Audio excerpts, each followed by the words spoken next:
చరణకమలే తామర పువ్వు లాంటి కాలు వెళ్ళి ఆయన ఇలా వంగి ఉన్నాడు కదా, ఈ నుదురి మీద తగిలింది.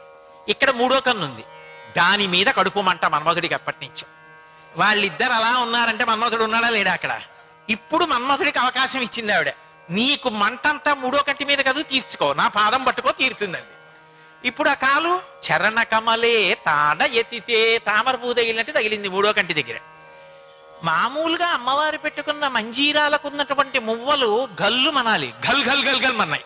అంటే ఆయన పక పక పక పక నవ్వాడు. తన్నేనా లేదా ఇన్నాళ్ళకి? నీ తన్నలైన కనీసం తన్నే పాదాన్ని పట్టుకునైనా నీ మూడో కంటిని కొట్టానుగా, నన్ను కాల్చేసిన కంటిని అని మన్మధుడు సంతోషపడిపోయాడు. శంకరుడికి అనుమానం వచ్చింది, ఏమిట్రా పాదమంజీరం చప్పుడులా లేదు, ఎవరిదో నవ్వులా ఉందని చుట్టూ చూశాడు. అనంగో తనే కాల్చేశాడుగా, శరీరం లేదు. అలా అనుకున్నాను, ఇవి కాదు మా ఆవిడ మంజీరం చప్పుడే అనుకున్నాడు. అనుకుని ముందు అన్నిటికన్నా ముఖ్యమైన విషయం ఆవిడ్ని ఉపశాంతి చెయ్యాలి. ఏదో ఆవిడతో మాట్లాడాడు, ఆవిడ సంతోషపడిపోయింది. ఏ పేరు నీది కాదు, మంగళపావన గంగ వచ్చే లోకాలను పవిత్రం చెయ్యగలిగిన దానివి అన్న ఉద్దేశంతో గంగా అన్నాను. దానికే ఇంత కోపం? అలా అంటే పర్వాలేదు రేండి, ఏదో చదువుకున్నారు ఇద్దరు. ఇప్పుడు మన్మధుడిని గెలిపించిందా గెలిపించలేదా? కానీ ఆ శ్లోకానికి అంతరార్థం యోగ సంబంధమైన విశేషం. నీలో పిరాగమధికం జనయన్ పురారే. ఆవిడ చూపు అంత శక్తి. ఆ ఒక్క చూపులో మనం పడ్డాం అనుకోండి, ఆవిడ కాని చూసిందా, ఆవిడ చూపు మన మీద పడిందా, మన ఆందోళనలన్నీ ఉపశమించిపోతాయి. అంటే ఏది అవసరమో ఆ అవసరము తీరితే ఆందోళన ఉపశమిస్తుంది. దానికి మార్గం ఆవిడ చూపులో పడ్డాం అంటే వెళ్ళి ఆవిడ దగ్గర కూర్చుంటే చాలు. అందుకే తలుపులు లేకుండా అలా చూస్తూ ఉంటుంది. అసలు ఆవిడ తేజస్సు అంతా చూపుల్లో.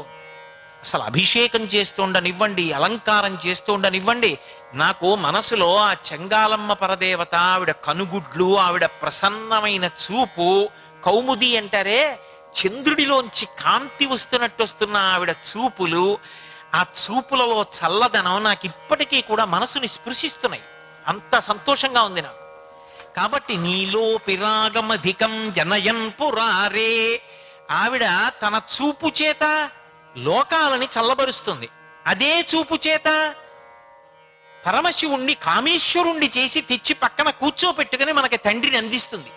అదే చూపు చేత మన్మధుడిని నిగ్రహిస్తుంది. అదే చూపు చేత మన్మధుడికి శక్తినిస్తుంది. అదే చూపు చేత మన్మధుడి కోరిక తీరుస్తుంది. ఇన్నిటినీ తీర్చడానికి అన్ని చూపులు ఉండవు. ఒక్క చూపుతో ఇన్ని విరుద్ధ విషయాలు సాధిస్తుంది. అదే చూపు కొన్ని కోట్ల మందికి శాంతికారకం.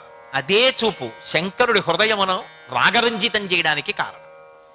శివుని విషయంలో శివకామ సుందరి, మన విషయంలో అఖిలాండేశ్వరి. అందుకే ఆవిడ ముందుకెళ్ళినప్పుడు మనం పురుషులం కాం, ఆవిడ బిడ్డలం. ఆవిడ ముందు పురుషుడు పరమశివుడు ఒక్కడే. అది ఆమె చూపులకున్నటువంటి పవిత్రత, ఆ చూపులకున్న శక్తి.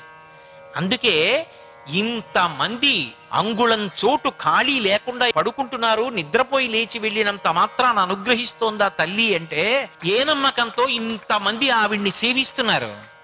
కాబట్టి ఆ తల్లి నీలో పిరాగమధికం జనయన్ పురారే లోలో పిభక్తిమధికం దృఢయన్నరాణాం. ఆ తల్లి చూపులు నిశ్చలంగా ఉండవు, కదలకుండా. ఏదో ఇలా చూస్తూ నిశ్చలంగా ఉందనుకోండి, పరమ ప్రశాంతంగా ఉందండి అంటాం. అలా కాకుండా ఇలా ఇలా ఇలా అలా అలా అలా చూసుకుంటూ ఉందనుకోండి, లోలోపి అపి అంటే కదులుతున్నాయి. చించల అంటాం కదా, చించల నీత్రి, ఎప్పుడు చూపులు కదులుతుంటాయి. ఎందుకు కదులుతున్నాయి ఆ చూపులు? అమ్మా, కదులుతున్న చూపు అంటే అర్థం ఏమిటి? ఒక్క విషయం మీద దృష్టి పెట్టలేదు అని. నీ చూపులు కదిలిపోతుంటాయి. కదిలిపోతున్న నీ చూపులలో ఎవడు పడ్డాడో వాడి చూపు ఒకటిగా నిలబడిపో. భక్తి కలుగుతుంది. భక్తి అంటే ఒక్కదాని మీదే దృష్టి నిలబడిపోతుంది. ఏమి తమాషా అమ్మా ఇది? సర్వం శ్రీ ఉమామహేశ్వర పరబ్రహ్మార్పణమస్తు. స్వస్తి.